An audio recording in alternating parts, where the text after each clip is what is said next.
Hello there. It's been a while. Welcome back to the Codex. Today we're going to be talking about one of my favorite melees, and even though I've seen other people make videos on it, and people know that it's really good, at least most people do, I don't feel like I see people actually using it a whole lot. And that is the dual Ichor Incarnon. This thing is absolutely amazing, and I'm going to be showing you 3 different builds for it today. First, we're going to start off with a build that I would use on just any Warframe, one that's not specifically buffing the weapon, and just an all-rounder build, for example. So, looking at this build, it probably looks fairly normal if you know how the dual Ichor Incarnon works and you know about melee influence and whatnot. You might be wondering about why I'm using Gladiator Vice, though. So the reason why I'm willing to use Gladiator Vice and only get the 30% attack speed instead of, for example, the 70% from Berserker Fury or the 55% from Prime Fury, so on and so on, is there's 2 reasons why I'm willing to use this. One, I am only getting 30% attack speed from Gladiator Vice, but you can also get another 30% attack speed from this first evolution here. It gives you plus 90% or plus 90 flat base damage, and then it gives you plus 30% attack speed for 33 seconds once you finish the neutral combo. So you just stand still basically in melee for a little bit, and for half a minute you get an additional 30% attack speed. So with both of those, you now have 60% attack speed. So it's a lot better than it actually looks just in the modding screen here. Also, usually for this build, it's just a pure status build. So I like the fact that I'm getting a little bit of attack speed, but I'm also getting 110% melee critical chance from this mod thanks to the Gladiator set bonus, which means that I'm taking this crit chance from 25% to a little over 50%, like 52.5%.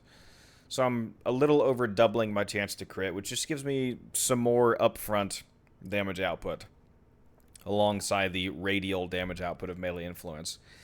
And thanks to the fact that the dual Ichor actually has a base critical multiplier of 3, that means that with Tenacious Bond and your companion, you have a 4.2x crit multiplier, even without any crit damage mods on. So with over a 50% chance to crit thanks to Gladiator Vice, and a 4.2 crit multiplier, you're actually putting up pretty good crit stats for not really having any crit mods on.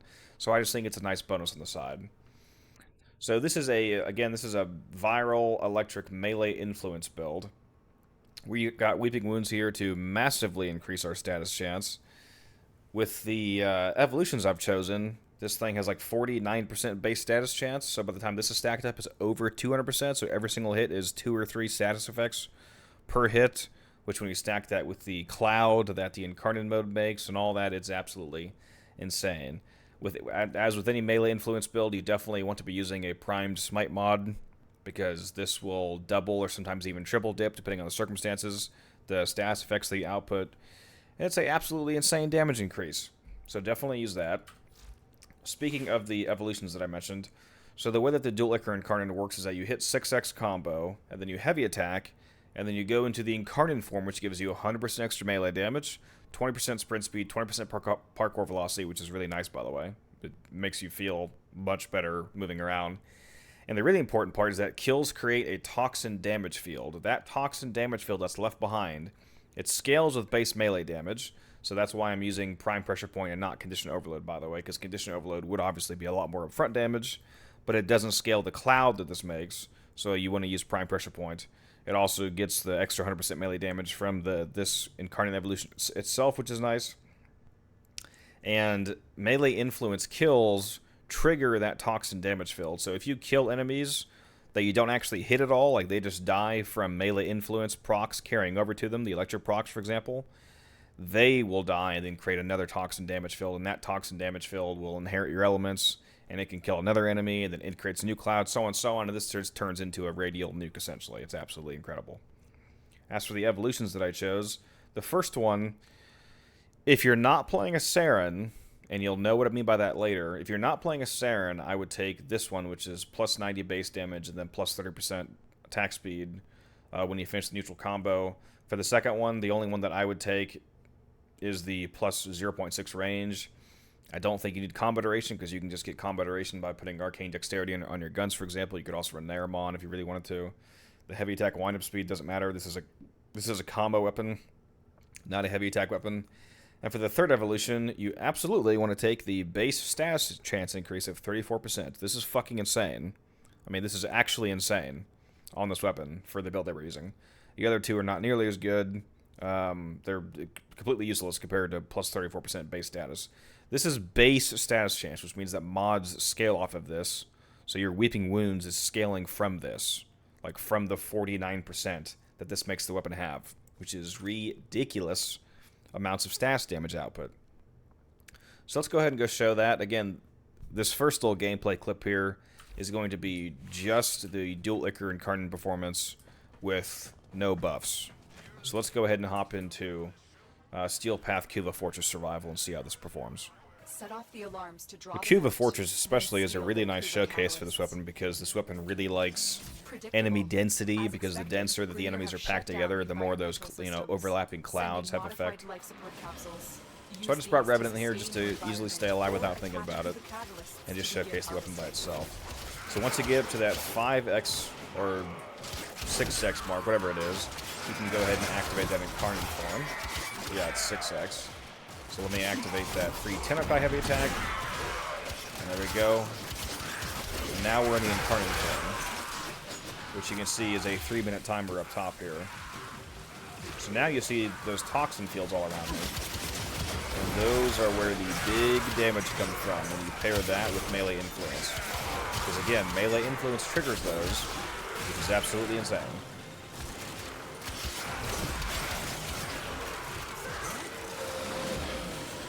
I mean, I'm killing enemies that I can't even see. I mean, look at this. There's clouds going up the staircase where I haven't even been, because enemies are dying, and the damaging effect is just traveling around the map essentially on its own. Life support on the way. So 180 kills.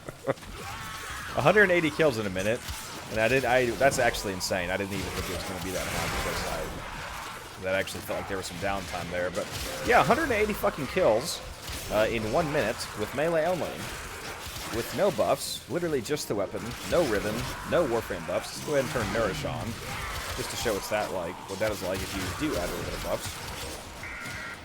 Delivered a life support capsule. And yeah, this melee is actually ridiculous. Let me get that neutral combo bonus. Why am I not doing it? Why do I not have that attack speed bonus? There it is. There's that Gremlin's Rush. You see, now I have that 30% attack speed bonus, and you can really feel that. It's nice. Make sure that you actually activate that when it runs out. It activates by hitting the last of a neutral combo, so if you're constantly moving forward, it won't do that, because that's the forward combo. So make sure that you just kind of stand still and do a few quick melees to activate that when need be. Yeah, we're at 400 kills already in 2 minutes. So I'm around 200 KPM right now, which is just, so tasty, I gotta say. Alright, so clearly this is a winner. Let's go ahead and hop back to the ship and take a look at a different version of this build. So we're back here in the arsenal, and now we're going to look at a Volt-specific Ichor build. So first let's show the Volt build itself, because unlike the first showcase where it's just for any Warframe, this is a Volt-specific showcase, so this also involves the Volt build himself. So here's what we're rocking for Volt. This is a Nourish melee specific build, basically purpose built for running the Ichor. The survivability comes from running Brief Respite plus 3 Augur mods. I'm running Augur Secrets on the frame itself, and then 2 Augur mods on the epitaph here, in the form of Augur Secret and Augur Pact. So that just gives me some shield regen, along with Blind Rage makes my abilities cost a lot, and you can just spam speed, and it's a super easy shield gate. And that's not really going to be a huge problem, because you're going to want to be keeping up speed anyway, because this gives you attack speed and movement speed. So this gives attack speed, and the Shock Trooper Augment gives electric damage. So thanks to those two things, you don't have to mod melee attack speed or electric damage for melee influence, and we'll see what that looks like in just a moment here. As for the Arcanes, it's Molt Augmented and Arcane Fury. Molt Augmented, again, just more strength, so it'll make Shock Trooper faster, it'll make the speed bonus from speed faster. It'll make Nourish better, because we're using Nourish. This gives us free viral damage, which means that you don't need to You don't need to mod viral on the weapon either, actually. So you don't need to mod viral, and you don't need to mod electric. And you don't need to mod attack speed. So this build's really come together. And then Arcane Fury gives you another 180% melee damage, which again that scales the clouds that the Incarnon form makes. So overall, this is just very delicious. So now let's go look at the build for the melee itself. So, since that Volt build means you don't have to mod for viral, electric, or attack speed, I swapped out the cold mod here for Volcanic Edge, so it's now gas damage. And once you activate the Shock Trooper, it'll be gas electric.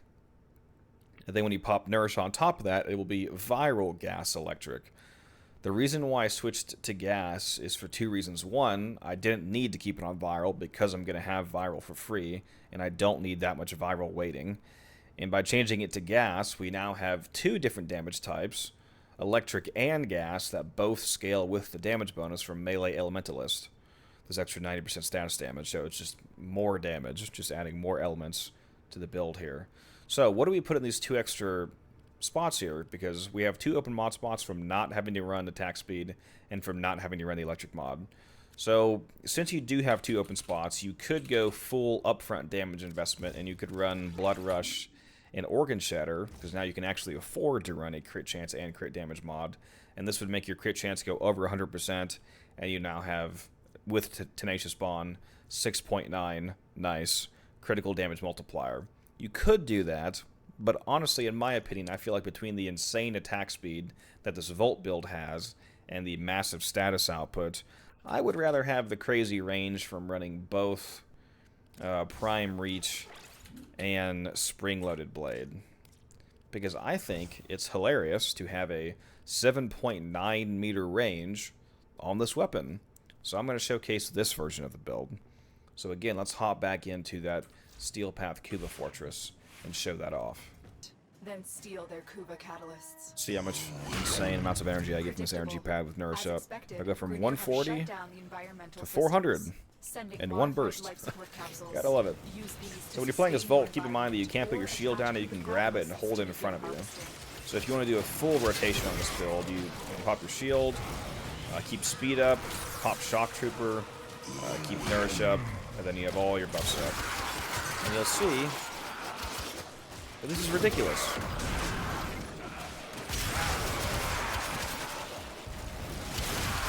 You just shield gate super easy. Every time you lose your shields, just double tap speed to get your full shield amount back, because unfortunately you don't get quite your whole pool back in one cast. So just hit that twice, and you'll get that back plus some OP shields. So you get that 1.3 seconds of shield gate thanks to catalyzing shields. And the energy that you spend is not an all-in issue thanks to the extremely high power strength nourish that you have on getting your shitload of energy back. We're about to hit that 1 minute mark, I think. Let's see. 178, yeah, so about 180 kills again. 180 kills in 1 minute melee only is so insane.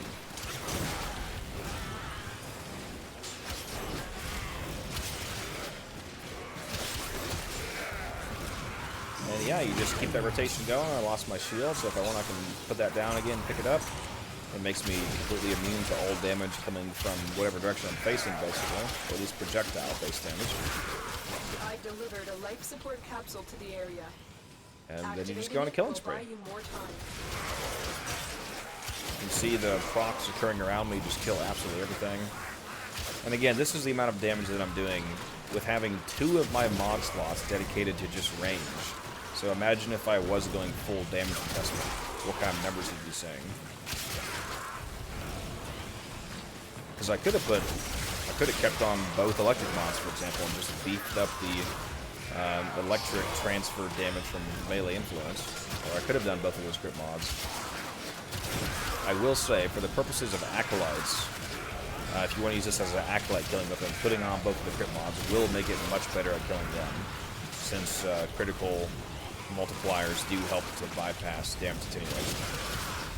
Speaking of the Acolytes, I'm going to go ahead and skip forward to when the Acolyte spawns in so you can see what a kill against them looks like. So I'll be right back.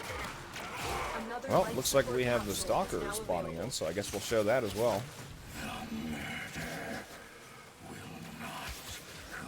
Although last time he did somehow one-shot me. He one-shot me so hard that I didn't even go down, I just somehow went into the immediately dead state. Still not quite sure how that happened. Deactivate my Incarnon mode again. There we go. And there he goes. I really didn't even see him, honestly. But he's dead. Oh, see? That's what I get for hacking a terminal. I'll go down. Anyways, now let's skip forward to when the Acolyte shows up, shall we? Alright, here comes an Acolyte. See how he fares? Not very well. Not very well at all. So as you can see, this Volt build absolutely slaps with the dual Ichor Incarnon.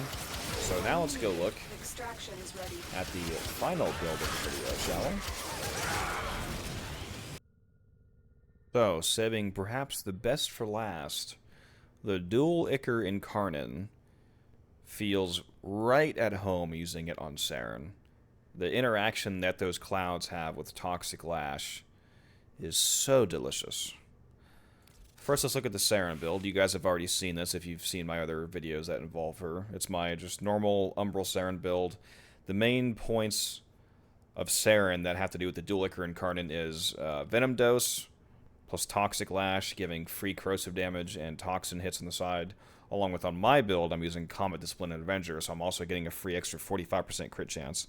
So a bunch of extra flat crit to make that a lot more reliable. So even if you're not modding for crit, this is a nice benefit. So one thing that you can do specifically on Saryn is, since Toxic Lash, the way that it works is that it applies a separate hit of toxin damage on each hit, which means that no matter what your other elements combined or not are, you'll always deal actual toxin damage. So we can change this first evolution off of the speed one to 5 additional combos on targets affected by toxin. This is actually fucking insane on Saryn, because it makes you have basically perma instant 12x combo. Even if you use heavy attacks, you immediately get right back to 12x. As for the build that I use on Saryn, this is the non-ribbon version right here. We're using Berserker Fury. Since we lost the 30% attack speed from changing the evolution, I just wanted to go full investment on attack speed on the actual modded build now. So we're getting 70% attack speed from Berserker Fury, and then we're back to a regular viral electric build aside from that. So this is going to be viral electric plus corrosive and toxin from Saryn. So this is, you'll see. It's delicious. Let's hop into the mission. You're harvesting Kuba nearby.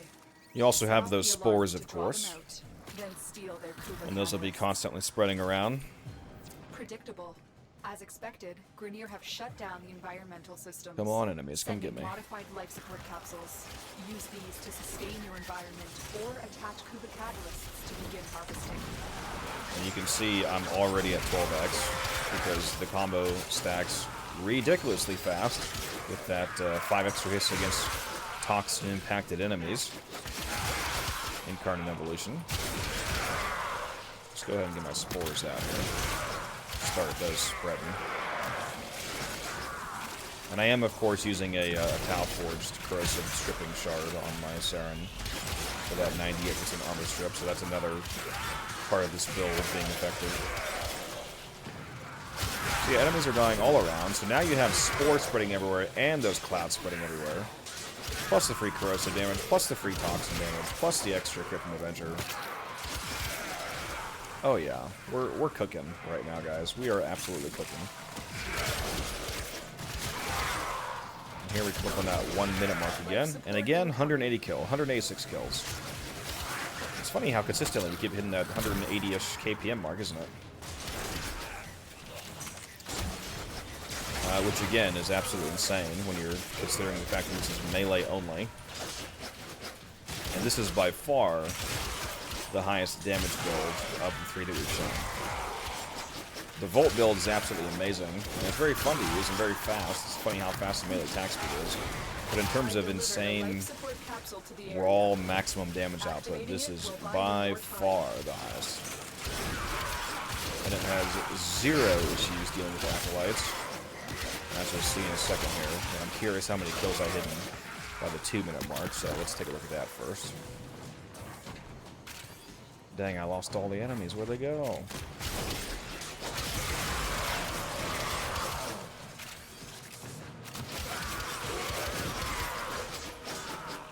Yeah, so 2 minutes, 381.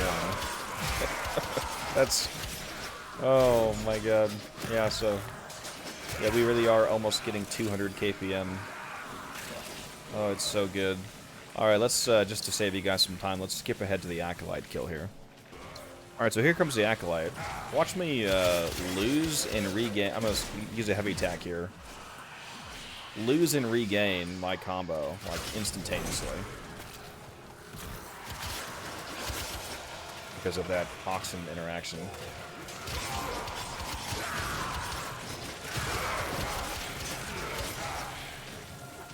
I don't even know where the Acolyte is. Here, Acolyte. And there he goes. You barely even have to actually hit him with the direct melee. The procs will do all the work that you need.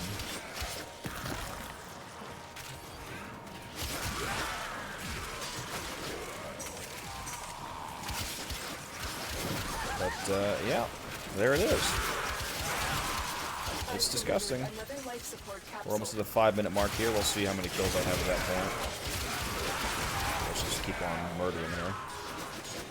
Then we'll hop back to the ship for our final little chat.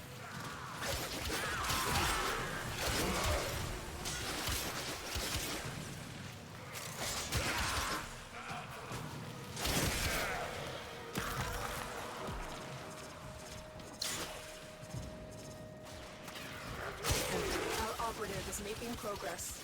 This will help 710 kills in 5 minutes. If you need it. Yep. That's pretty good. And I will say, if you guys thought that the performance showcased in this video is good, you should see it with a Riven, like the one I have here. My Riven is 273% melee damage and 140% cold damage, so it just replaces the Vicious Frost, basically. So I just lose that little bit of stats chance, which doesn't matter because of Weeping Wounds, and I gain a enormous amount of more cold damage, even, and a ton of melee base damage, which, again, base melee damage scales up those clouds that the Incarnon form makes. So this is ridiculously good. So if you guys can get your hand on a Riven, it's really easy to roll one that's good because the stats are so high on dual Ichor rolls. But yeah, hopefully you guys, if you haven't already, get a chance to use the dual Ichor and see how crazy it is for yourself, whether you're using it on Saryn or Volt or just any frame, as I showcased in the beginning. Even just the Ichor alone is super good, getting over 150 KPM, at least on a dense map like that, with no Riven, which again, everything you saw in this whole video was no Riven. This is completely Rivenless gameplay. So, again, this is the Saryn build I was using. Here's the any frame build, and here's the Volt build. Which, again, if you do want to do more upfront damage on this Volt build, you can, instead of Reach and Spring-Loaded Blade, you can do Blood Rush and Organ Shatter to get a ton of extra upfront crit damage. But yeah, hope you guys enjoyed the video. If you did, consider dropping a like and subscribe. I am multi-streaming now on YouTube and Twitch, so if you want to follow me on either of those, I stream fairly often and try to do at least 2-3 times a week. So if you want to catch me over there, you can. And I will see you guys in the next one.